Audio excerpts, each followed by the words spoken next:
โครงการเก็บกู้ระเบิดในสารมีสร้างตั้งขึ้นในปี1996เรามีพระราชบัญญัติการหนึ่งในรุ่นพรอุบัติเหตุจากลูกระเบิดประเทศแตกคือการโฆษณาของที่ว่าถูกการพระเจ้านี่นะเรียนหูแล้วก็หูจักพ้นหายคงลงระเบิดที่พระทันแตกนะน้องเอาสักชีวลาวิศการโฆษณาจะเป็นว่าที่บ้านเกี่ยวกับประวัติศาสตร์ก็เป็นมาเราเป็นพายมาถึงระเบิดประเทศลาวเฮานี่พวกร้านมาหูยังเนี่ยหูยังเป็นหูระเบิดเนาะหูโลโก้ของโครงการเก็บกู้ระเบิดแห่งชาติเห็นอยู่มองได้แจ้ได้กะแม่นเลยดอกตัวนี้แม่นโครงการเก็บกู้ระเบิดแห่งชาติเย็นเป็นภาษาอังกฤษว่ายูโซลาวเข้าใจเนาะหูนี่เนาะเห็นอยู่มองได้แจ้ได้ก็ดูเลยว่าโครงการเก็บกู้ระเบิดแห่งชาติเนาะว่าอยู่ประเทศลาวเขามันมีหลายโครงการเก็บกู้ระเบิดแต่ว่านี่มันการของรัฐบาลเขาเนาะเข้าใจเนาะเข้าใจเลยพาเลยได้หูเนี่ย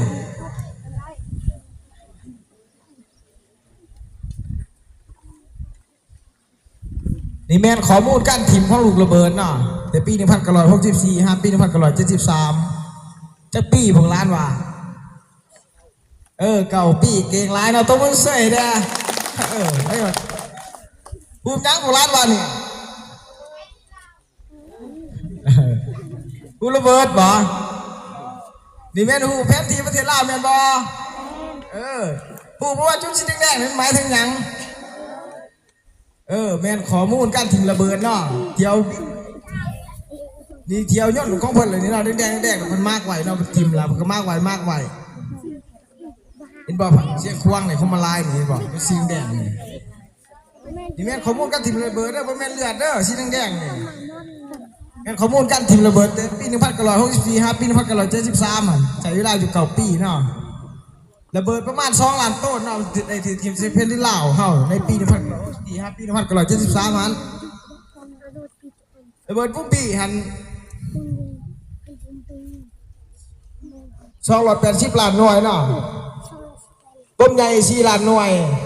กว่ามานาทีทั้งหมดทั่วประเทศลาวหั่น87,000 กิโลเมตรทีมลงมาหลายบ่ของล้านว่านี่กลัวเครื่องประเทศน่ะเห็นบ่สีแดงแม่นเบิดแล้วนี่แข่งชาละวันตะประซักเสกองและอัตปื้อเป็นแข่งของพวกเฮาแม่นบ่เห็นบ่นี่ผลกระทบหนักคือกันเนาะเห็นบ่จุดสีแดงๆยังสันใส่ให้เฮานี่ก็หลายเลยผลกระทบหนักเลยเป็นว่าข้อมูลแหละประเทศรายงานของการจะทางที่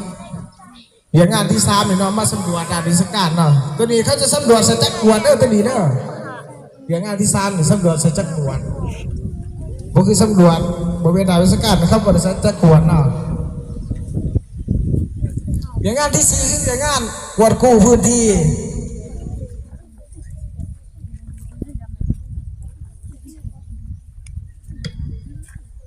ฮัลโหล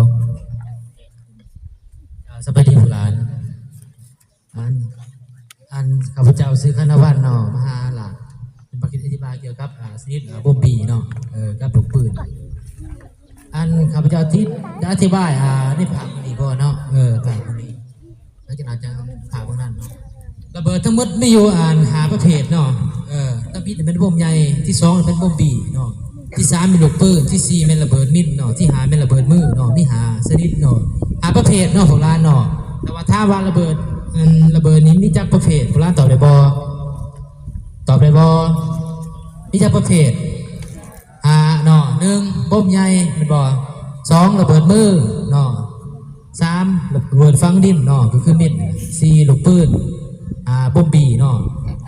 แล้วจะอธิบายฝากตรงนี้เนาะนี่คือชนิดของบ่มบีเนาะ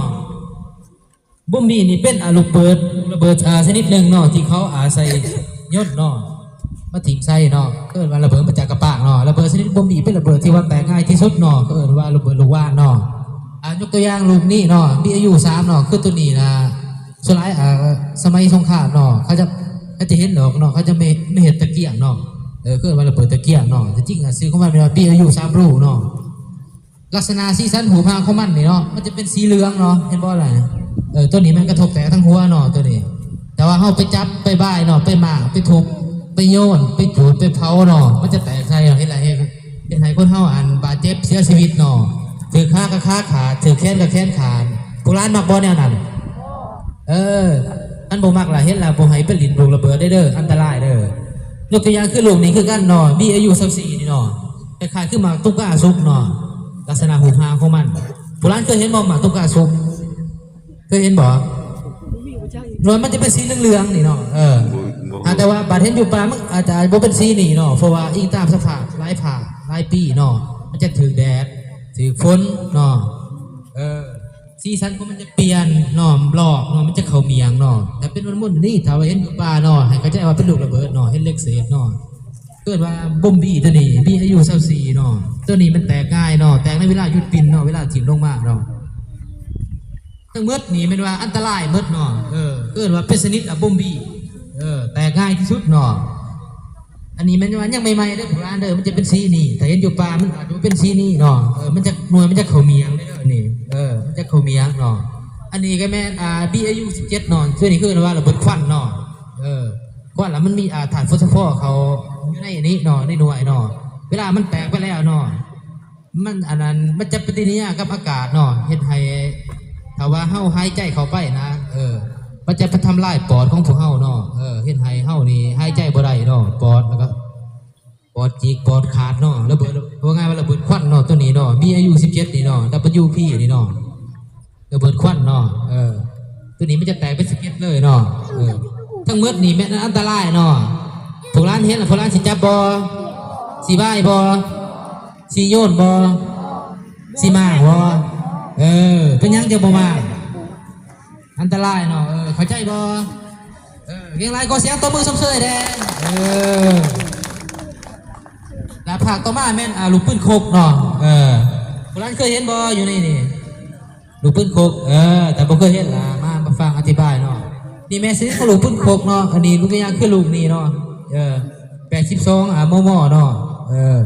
ตัวนี้แม่นลูกปืนใหญ่เนาะลูกปืนใหญ่กับลูกปืนโคกแตกต่างกันได้เนาะลูกปืนใหญ่มันจะอันนั้นถ่ายตัดเลยเนาะหัวแหลมเนาะสีของมันจะเป็นสีเขียวสีอิฐเนาะแต่ว่าตัวนี้มันจะมีอันนั้นมีหางเนาะเห็นบ่นี่สังเกตบนทั้งถ่ายเด้ออันนี้ลูกปืนใหญ่เนาะนี่ลูกปืนโคกเนาะแต่ว่าทั้งหมดนี่มันจะอัน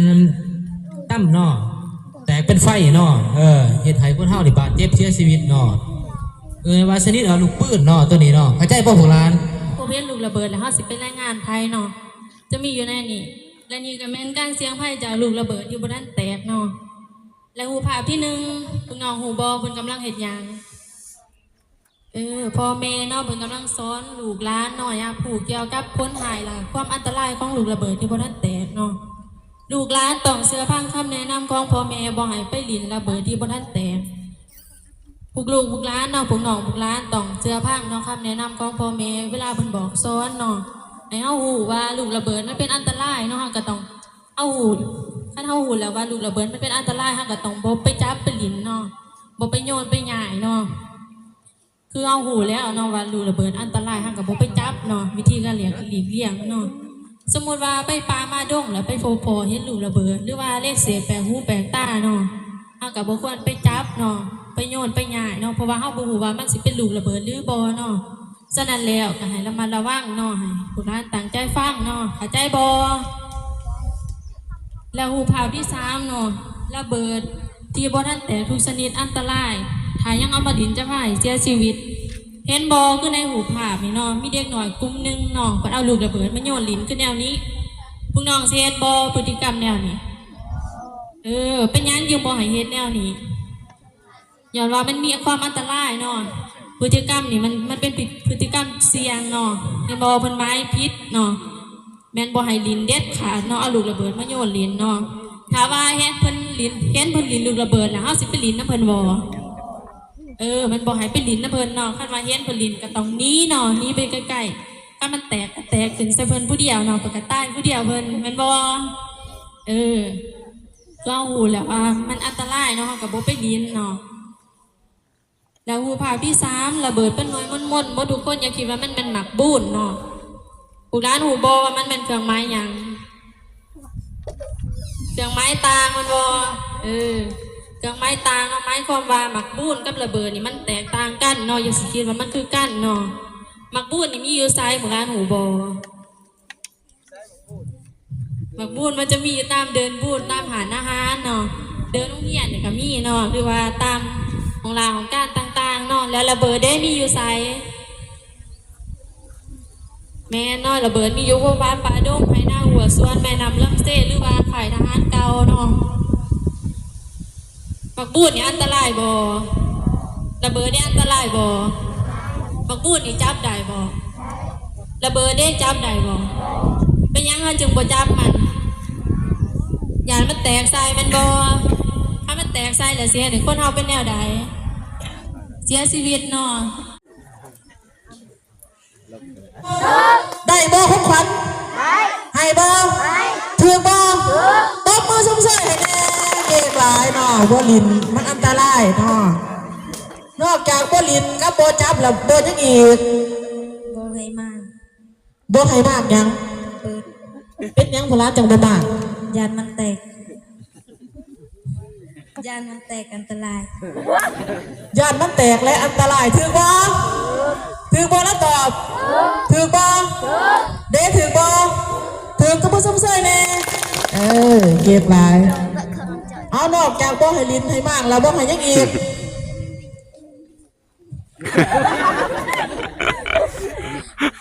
บ่ให้จับ ให้จับ บ่ให้จับหยัง ระเบิด เป็นหยังจึงบ่จับ อันตราย ถือบ่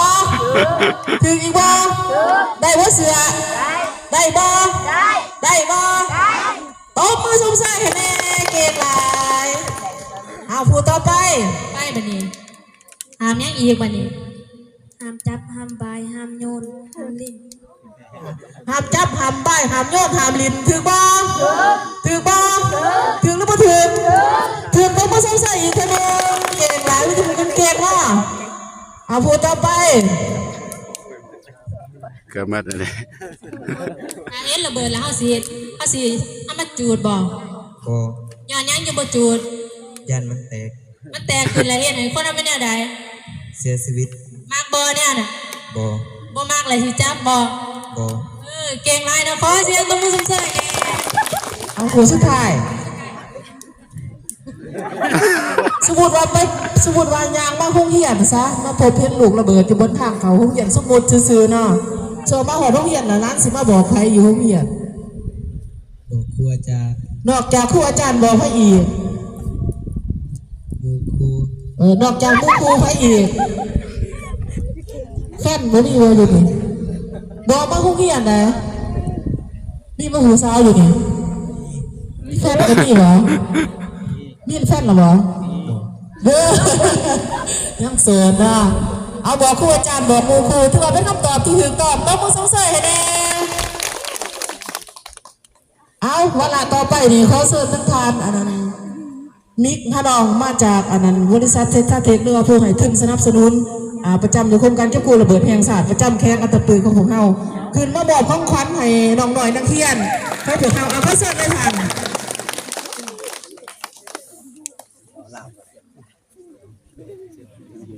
ขอเชิญผู้น้องตบมือเป็นจังห ต วะ บมือเด็ด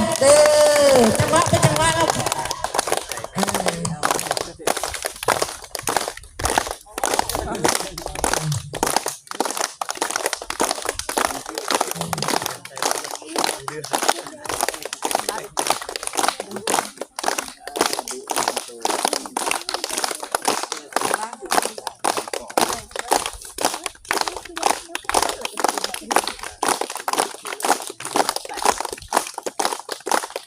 เสือนี่ก็เป็นเพิ่นได้หายเสือตัวนี้เนาะมันจะมีกาทุ่งสัตว์ชาตินี่กาเพิ่นสนับสนุนเอาท้ายหูดแน่